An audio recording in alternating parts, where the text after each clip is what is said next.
네.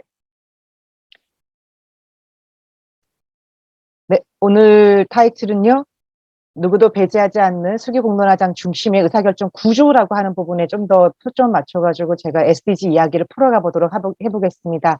그래서 오늘 이야기는 크게 이해관계자 중심의 글로벌 SDG 거버넌스 현황, 이런 것들을 조금 포커싱해서 맞춰보겠고요. 그 다음에 작년에 서대문구가 국제적으로 지금 그러니까 세팅되어 있는 지속가능 발전 목표 이행 점검이라는 거버넌스 형태를 준용을 해가지고 서대문구에서 거의 한국 최초로, 그리고 제 생각에는 세계 거의 최초가 되지 않을까 싶습니다. 그것을 실험한 바 있습니다. 그래서 그때 만났던 분들이 다시 올해 또 같이 하고 계시는데, 실험했던 것들의 성과, 유의미함과 그다음에 그것이 갖고 있었던 그래도 나름대로의 어떤 과제, 한계, 그래서 개선해야 될 것들, 이런 것들이 좀 도출된 바 있습니다. 그 내용 공유하겠고요. 그러한 것들을 통해서 우리가 가져야 할 이해관계자 수기 공론화장 운영 체계의 기준 원칙 저희가 도출해 봤습니다.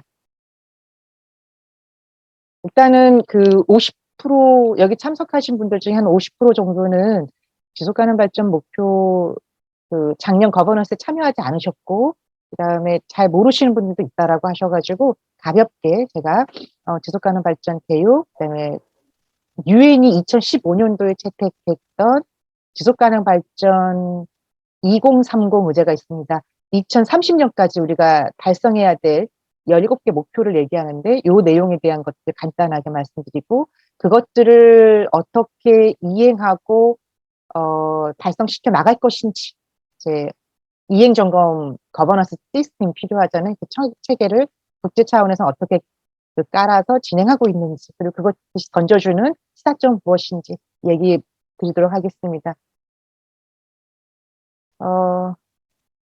일단 잠시만요. 네. 지속가능 발전이라고 하는 키워드, 이 개념은 사실 나온 지 30년이 되었습니다. 30년, 딱 정확하게 30년이 되었네요. 공식적으로 나온 지가 30년의 역사를 갖고 있는 것이고요. 처음에 시작했던 것은 1987년도에 이 용어가 튀어나왔고, 유엔 차원에서, 그다음에 공식적으로 그거를 유엔이 이제 정부 간 회의 안건으로 올린 게 1992년입니다. 그게 이제 유엔 환경개발회의라고 하는 공간에서 열렸었고요.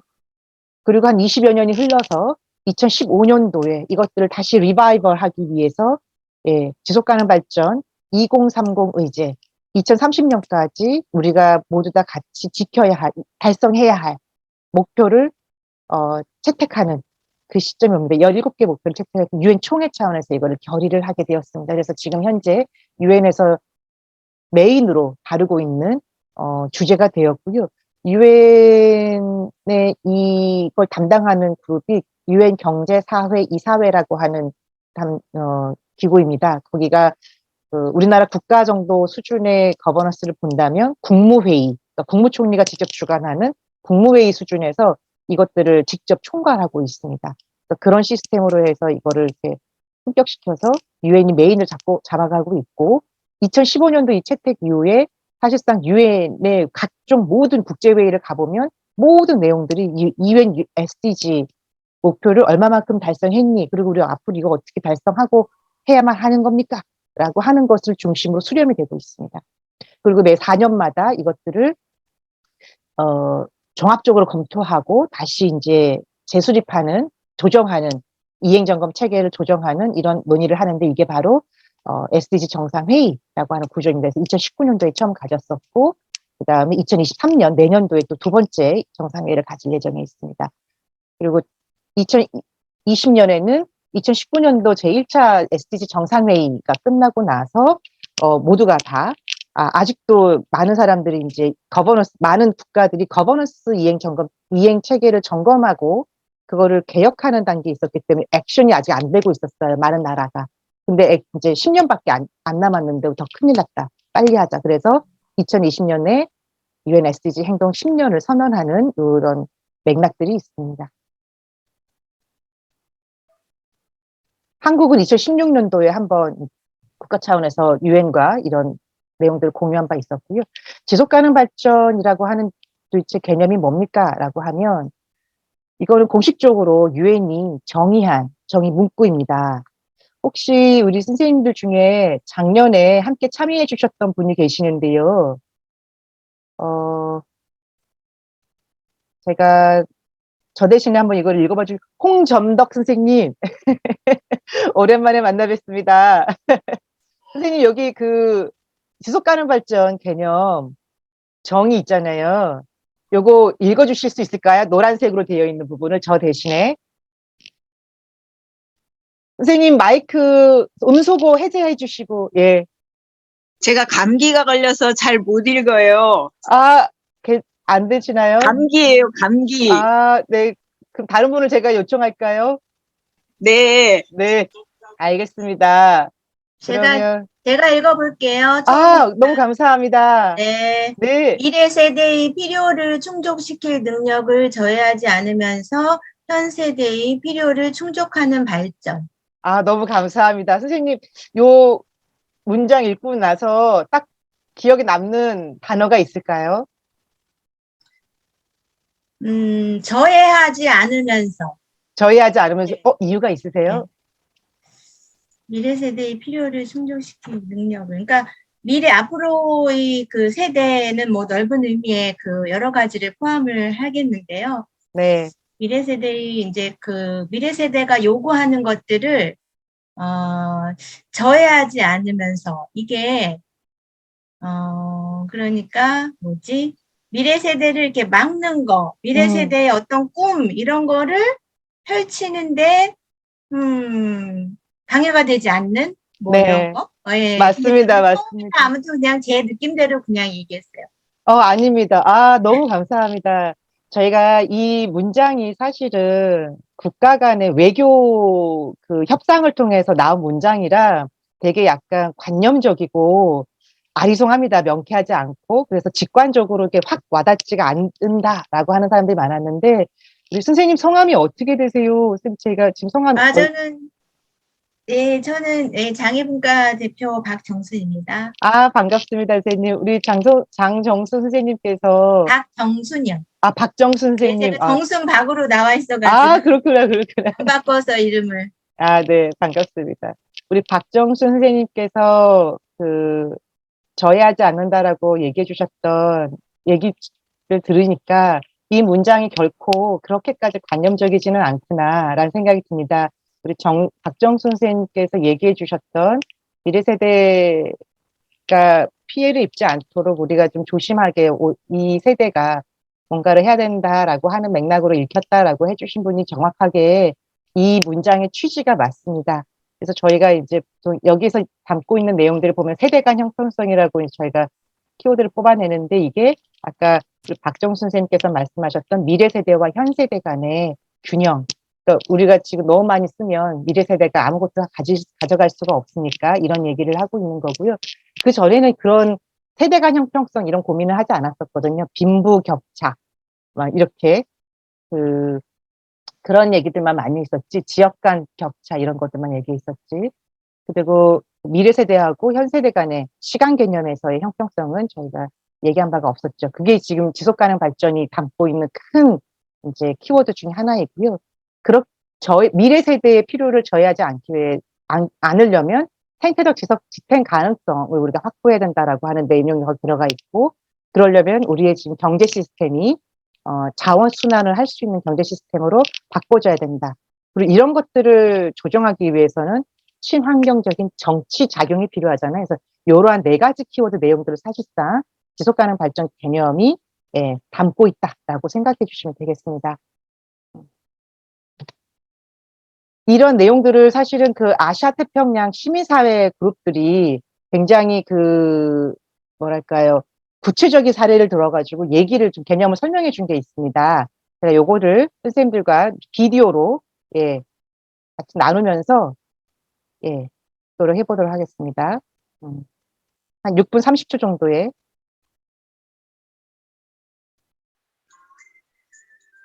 One economic model has dominated the global economy. 예, 감사합니다. A model that focuses on growth of production, growth of consumption, and growth of profits. To create this global growth economy, most governments agreed to create rules that benefit multinational corporations, privatize public resources and public goods, and push down real wages. This profit-focused global economy has caused two global crises: a crisis of deepening inequalities between people and a global environmental crisis. Together, these crises threaten the future of civilization and our planet. Inequalities between the rich and poor have grown in almost all countries. In fact, NASA-funded research found that inequalities are so high that they have become a threat to the very existence of civilization. But inequalities between countries have grown even larger. The bottom half of the world's 7 billion people collectively own the same as the richest 85 people in the world. Think about that. The richest 85 people own the same as 3.5 billion people. And 80% of the world's population still live on less than $10 per day. Another way of looking at this is through the Walton family. They own the world's largest retail store, Walmart, and have a collective net worth of $150 billion. Their wealth is derived from the work of poor people. Women garment workers in places like Bangladesh work for poverty wages, forgo health and safety standards, and risk their lives to make cheap disposable clothes for companies like Walmart. In an entire year, a woman garment worker from Bangladesh will make less than Christy Walton makes in 1 single second. There's a limit to an environment's ability to restore itself. And when we exceed these tipping points, we reach irreversible environmental changes that threaten our very existence. 3 of the 9 planetary boundaries have already been exceeded. If we continue to consume the way we have, the results will be disastrous. In Bangladesh, tides are rising 10 times faster than the global average, yet the country only produces 0.3% of the emissions driving climate change. By 2050, 50 million people from Bangladesh will have to flee the country. Where will they go? Will they go to the countries with the most historical responsibility for climate change? Or will they be forced to migrate across borders? Women comprise 70% of the world's poor. They consume the least, are paid the least, and own the least, yet they pay the highest price. They are 14 times more likely to die in disasters. This is not an accident. This is a product of choosing to cut government spending, of privatizing public services and assets, and of providing tax havens for foreign industries. It's a product of growing multinational companies, unlimited extraction of natural resources, and overconsumption. In reality, we have a system of governance that secures profits for billionaires, but not a global system to secure human rights, economic justice, environmental justice, and accountability to peoples. Governments have created a system of binding rules to ensure the flow of wealth from developing countries to the richest countries. Rich countries try to compensate for the huge and growing gap by giving aid to poor countries, about $130 billion each year. So why does the wealth gap keep getting bigger? One reason is that large corporations are taking more than $900 billion out of poor countries each year through a form of tax avoidance called trade mispricing. On top of this, each year, poor countries are paying about $600 billion in debt service to rich countries on loans that have been paid off many times over. And then, there's the money that poor countries lose from trade rules imposed by rich countries to get access to more resources and cheaper labor. This costs poor countries about $500 billion a year. Altogether, that's more than $2 trillion that flows from some of the poorest parts of the world to the richest every year. Who is developing who here? People around the world are demanding a new, fairer approach to development. They are demanding development justice. They are demanding development that aims to reduce inequalities of wealth, power, and resources between countries, between rich and poor, and between men and women. A truly transformative development agenda requires a range of goals and targets. A new development agenda requires money. We can take these funds from global taxes on harmful practices and from those who exploit the world's resources, particularly transnational corporations. We can tax financial speculation globally. A financial transaction tax of 0.05% could raise $650 billion a year for governments to tackle poverty and address climate change. Less than 1% of the total value of extractive industries globally is enough to cover the annual cost of universal access to clean renewable energy. Just 5% of high net worth individuals' wealth is enough to cover the annual cost of universal social protection and universal social services. Just 1% of the global military budget would ensure universal public education. A more just and sustainable world is possible only if we demand it. Join us and demand development justice. 그 형평성이라고 하는 부분에 대한 키워드는 이제 선생님들과 많은 사람들이 형평성이라고 했었을 때 각자 다른 상을 생각하는데, 여기에서 제가 말하는 아시아 시민사회가 말하고 있는 정의, 형평성이라고 하는 개념은 바로 여기 equity, justice 이렇게 되어 있는데요. 여기 보면은 운동장 야구 경기를 보고 있는 키 큰 아이부터 작은 아이까지 보면은 형평성이라고 했었을 때는 equity, 장벽이 있죠. 벽이 있고 그거를 관람하는, 키 큰 아이는 이제 디딤돌이 필요 없으니까 안 주고 키 작은 아이한테만 주는 것. 그래서 기울어진 운동장을 좀 맞춰주는 것. 이게 형평성이라고 하는 게 있고요.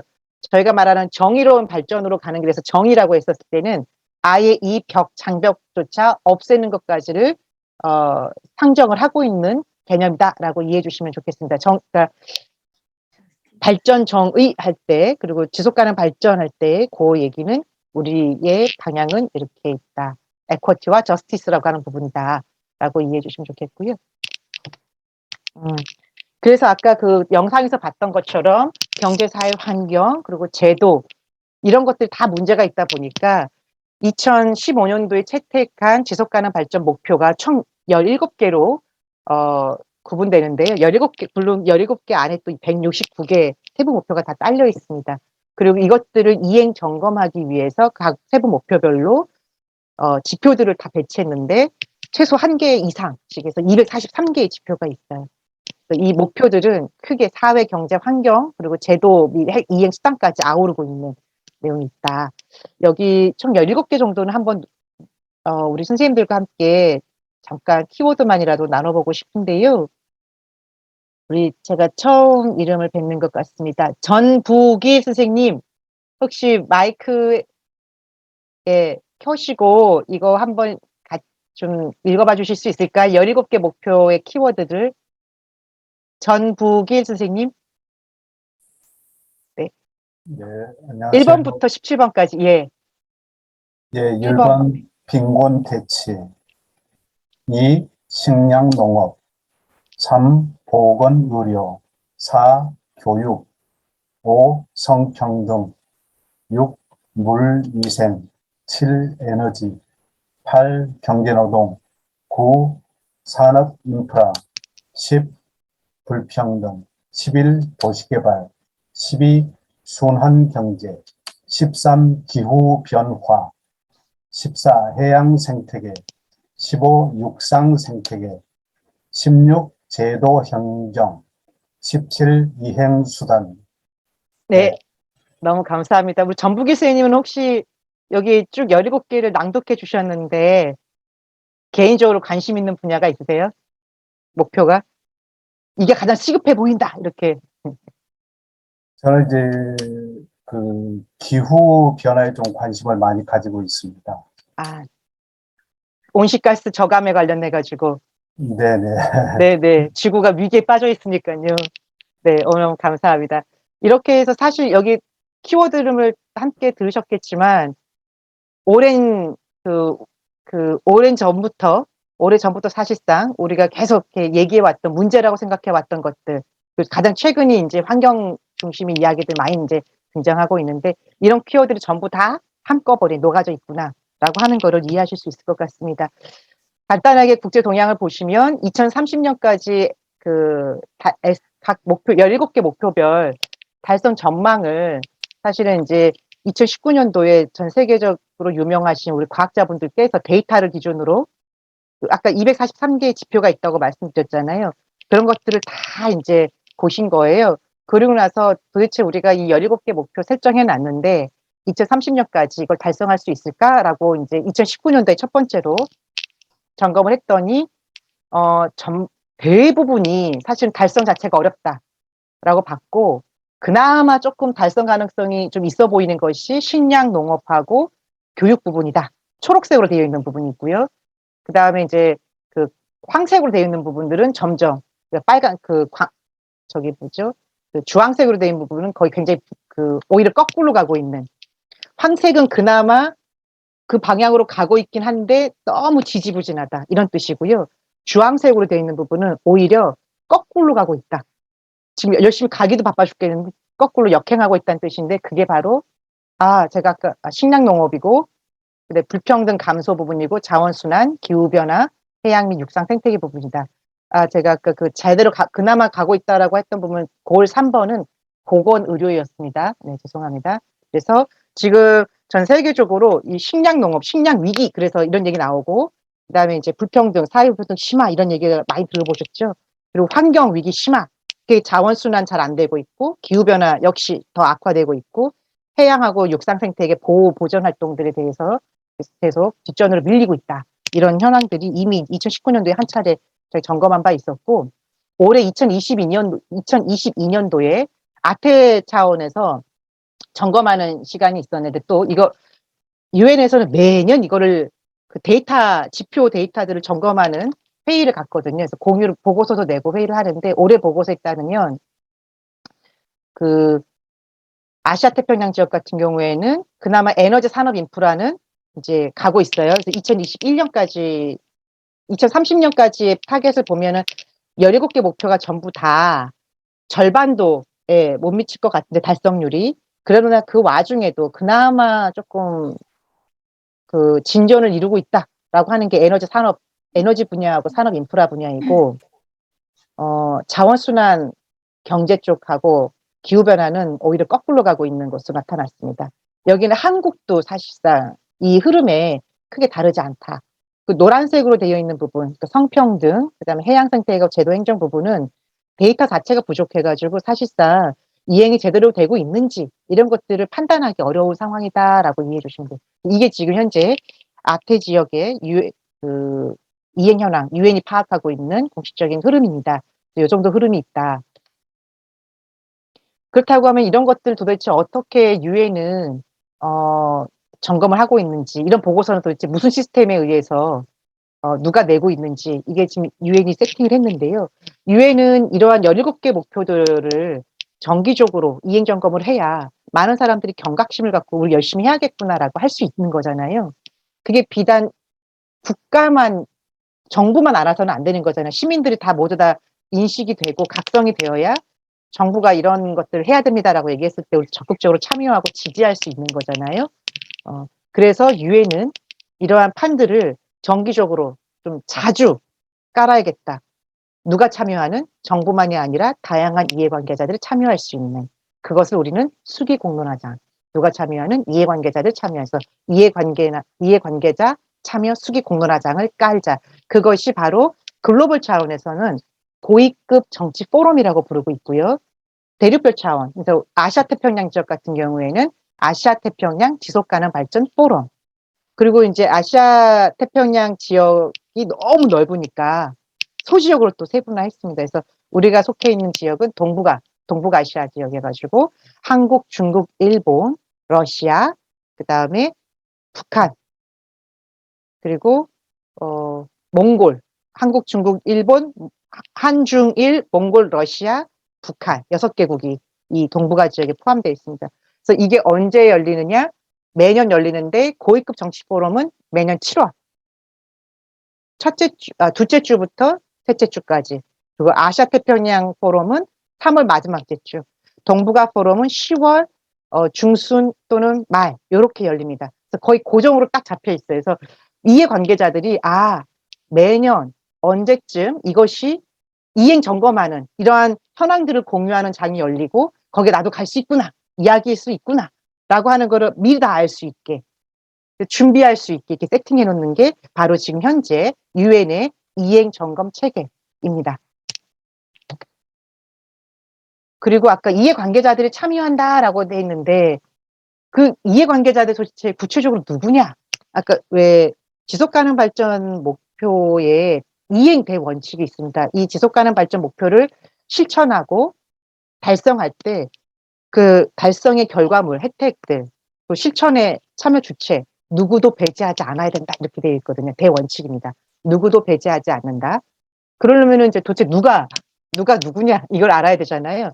유엔이 최소 13개를 일단은 이제 그 인지를 했다. 이들은 무조건 일단은 참여를 한다. 그리고 플러스 알파. 다른 또 이제 우리가 미처 인식하지 못하고 아직은 이제 특정한 이해관계라든지 권리 주체자로 지금까지 역사에서는 형성되지 않았던 분들이 앞으로는 나올 수 있는 거잖아요. 그분들도 스스로 조직화해서 우리도 인정해 달라라고 요청하면 충분히 인정해 줄 수 있다. 근데 지금까지 2015년도까지 전 세계적으로 인지하고 있는 권리 주체이자 이해 집단들, 거대한 이해 집단들을 우리는 13개로 인지한다. 그게 바로 여기 벌집 모양 나와 있는데요. 저 대신에 또 낭독해 주실 분 우리 최재경 선생님 오랜만입니다. 저 대신에 한번 이거를 이해관계자들이 누가 있는지 한번 얘기해 주시겠어요? 네. 여성, 노인, 아동 청소년, 원주민, 농민, 노동자, 지방정부, NGO, 자원봉사자, 기술계, 기업계, 교육계입니다. 네, 감사합니다. 우리 최재경 선생님은 이 이해관계자 그룹들 중에 어느 쪽 이해관계자들의 거기와 저기 뭐죠? 속합니까? 이해관계자의 그룹에. 네, 작년에 노동자에 속했고 올해도 노동자에 속해 있습니다. 우리 최재경 선생님은 노동자로서의 이해관계에 나는 관심이 많다. 이런 맥락이십니다. 우리 장지혜 선생님은 어느 그룹이실까요? 그러면 들어가실 수 있을까요? 저는 청년인데, 네. 네. 여성이나 다른 데도 다 들어갈 수 있을 것 같아요. 네네네. 여성의 이해관계를 내가 함께 좀 고민하고 싶다면 여성 그룹으로 들어가실 수 있고요.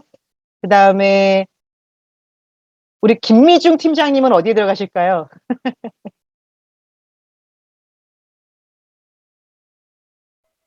저는 지방정부 아닐까요? 네. 네. 아마 조직 관계자라면 지방정부가 되실 것이고, 개인적으로는 어디로 이해관계를 좀 적극적으로 피력하고 싶으신가요? 저는, 저는 여성입니다. 여성으로? 네, 좋습니다. 네네. 그 다음에 우리 최명복 선생님. 최명복 선생님은 어느 이해관계자 그룹에서 이해관계를 예. 주창하고 저는- 싶으신가요? 저는 자원봉사자하고 노인. 네네, 맞습니다. 예. 맞습니다. 거기 들어가셔서 그 관련된 이해관계를 적극적으로 이야기 나누시고 함께 의견을 모아주시는 너무 감사합니다. 예. 네. 이런 맥락으로 지금 유엔에서는 이해관계자 그룹들을 이렇게 지금 규명해 놨고요. 이들에게 그러면은 이렇게 그룹들로 해가지고 사람들이 참여를 하게 되면 그럼 참여하면 끝이냐? 그렇지 않습니다. 수계공론화장에서 많은 사람들이 막 이런저런 얘기를 하게 되면 너무 많은 사람들이 얘기를 하니까 흩어질 수밖에 없잖아요. 그럼 정리를 해야 되지 않습니까? 정리할 수 있는 것들을 문건 형태로 이제 모아보자. 그래서 이 이해관계자 그룹들 13개 그룹별로 입장 문서를 작성하게 합니다. 그래서 각 이해관계자 그룹별로 자체적으로 자율적으로 토론을 하고 당신들의 이해관계들은 좋아. 우리는 이러이러한 문제가 있다고 생각해. 그러니까 이런 문제들을 해결하기 위해서 정부나 그리고 우리 스스로나 이런 것들을 좀 같이 해보자라고 난 제안하고 싶어. 우리는 제안하자. 합의를 해가지고 문건을 내는 게 바로 이해관계자 입장 문서입니다. 그래서 유엔은 이 이해관계자 그룹들한테 이 이해관계자 입장 문서를 내도록 요구하고 있고 국가는 또 국가 자체적으로 어떻게 이해하고 전반적인 이해 보고서를 내게 하고 있고, 그리고 이 이해 관계자분들이 그 17개 목표 관련해서 입장 문서를 내는 거에 더해서 우리들은 이런 활동들을 하고 있어요. 라고 이제 이런 것들을 이야기하고 싶을 수 있잖아요. 그런 정보들이 또 우리가 쫙 모여야 되지 않겠습니까? 구체적인 사례들. 그리고 그들만의 생각들. 뭐, 그게 국가 차원이든 지방 차원이든 특정한 주제 분야 중심으로 하든. 그래서 그들한테 이해관계자 기여 보고서, 그러니까 contribution report 이렇게 해가지고 이런 것들 내도록 하고 있습니다. 그래서 이렇게 문서 형태로 쫙 의견을 모아내니까 이거를 공개하고 많은 사람들이 공유할 수가 있죠. 훨씬 더 체계적으로 명확하게. 그리고 그것이 자료로 공식적인 문건으로 남길 수 있어서 이런 시스템을 채택을 하고 진행을 하고 있습니다. 그래서 매년 아까 말씀드렸던 이 글로벌 회의, 대륙별 회의, 소지역별 회의 때 이러한 문건들을 유엔은 공식 홈페이지, 그 전용 홈페이지를 개설해가지고 거기에 다 올려놓고 있습니다. 그래서 누구나 언제든지 이 내용들을 보고 참여할 수 있게끔 그 역사를 다 알고 맥락을 이해하게 되면 저희가 또 뒤늦게 참여를 해도 좀 주체적으로 참여할 수 있게 되니까 이런 흐름들을 가져가고 있고, 그래서 이러한 흐름들이 사실상 이제 지난 그 벌써 6년이 지났고 올해 7년 차가 되고 있는데 각 나라에서도 이런 흐름들을 지금 이제 그 적극적으로 채택하고 있는 분위기가 생겼습니다. 그래서 원래는 많은 나라들이 그 전에는 지속 가능 발전을 환경부 중심으로 이것들을 하고 있다가 2015년도 이전에, 정확하게 말하면 2012년도 이전입니다. 2012년도 이전에는 환경부 중심으로 이렇게 그 지속 가능 발전이 다뤄지고 있다가 각 국가마다 이 SDG가 채택된 다음부터는 국무총리 또는 대통령 직속에서 전체 총괄할 수 있는 총괄조정부서가 이것들을 담당하게 되어가고 있고요. 지금 점점 많이 거버넌스를 개편하고 있고, 그 다음에 그 각 국가마다 이행 보고서를, 국가 보고서를 내야 되는데 여기서도 예전에는 그냥 정부하고 몇몇 전문가들이 이렇게 그 우리는 이랬어요라고 평가 보고서 내는 정도였다면 이제 유엔이 국가 보고서 작성할 때 반드시 이해관계자들과 더불어서 의견들을 쭉 수렴해가지고 그들의 의견이 담긴 보고서를 제출하라라고 가이드라인이 내려졌거든요. 그러다 보니까 많은 나라들이 국가 보고서 작성을 할 때 이해관계자들과 함께 만드는 작업들을 하고 있다. 경향성을 보여주고 있습니다. 그럼 한국 정부에서도 사실은 이런 것들을 쭉 이제 그 흐름들에 동참하게 되어가지고요.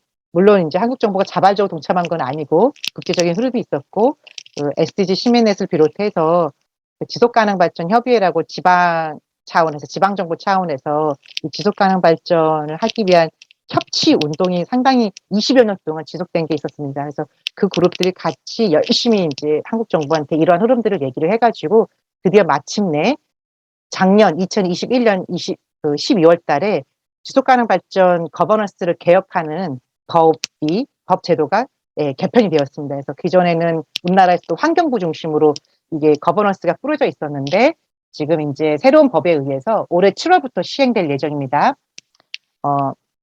그러니까 대통령 직속의 자문위원회를, 위원회를, 지속가능발전위원회를 설치를 하고, 그리고 실무부서는 국무총리, 국무조정실이 이걸 맡습니다. 그래서 전체적으로 포괄하는 방식으로 가져가고, 그리고 거기에 이제 예전에는 광역지자체까지만 이거를 의무 이행하라라고 했는데, 이제 기초지자체까지 의무 이행할 수 있도록 이렇게 그 명시가 되어 있고, 그 전에는 이해관계자 이런 얘기들이 없었는데, 올해는 이제 이해관계자라고 하는 표현들을 넣어가지고 수경노라장을 반드시 이제 깔도록 하는 이런 조항들이 들어갔습니다. 그래서 조금 더 과거에 비해서 한국도 지속가능 발전 이행적금 체계라든지 거버넌스 구조를 개편하는 시도가 이제 있었다. 그리고 올해부터 본격적으로 변화될 예정에 있다라고 생각하시면 되겠습니다. 그래서 글로벌 그 거버넌스 시스템의 핵심은 결과적으로 소수 전문가 중심의 그 의사결정 구조가 아니라 이제 이해관계자, 다양한 이해관계자들 참여하는 그 중심의 의사결정 체계로 지금 확 바뀌었다라고 하는 부분, 그러니까 정기적으로 이행 점검한다라는 것, 그 수기 공론화장을 통해서, 그리고 지역별로 이해관계자 그룹별로 자발적으로 자율적으로 스스로 사전 회의를 갖는다고 하는 것, 그 결과물로서 입장문서라든지 보고서를 내고 그것들을 총화하는 자리가 아까 제가 말씀드렸던 글로벌, 대륙별, 동북아 지역별 회의장. 그러니까 유엔은 그런 총화하는 자리를 깔아주는 거였죠. 그래서 그것들을 그리고 모두 정보 공개를 한다라는 것이 이 글로벌 SDG 거버넌스의 가장 핵심적인 특징입니다. 그리고 그것이 지금 한국에서도 반영되고 있고, 그럼 이러한 흐름들 때문에 저희가 이제 SDG 그 서대문구 수립할 때 이것들을 좀 준용을 해가지고 쭉 세팅했는데요. 벌써 10시 59분, 11시가 다 되었네요. 서대문구 사례를 얘기하기 전에 우리 선생님들 잠시 1시간 정도 시간이 지났으니까 5분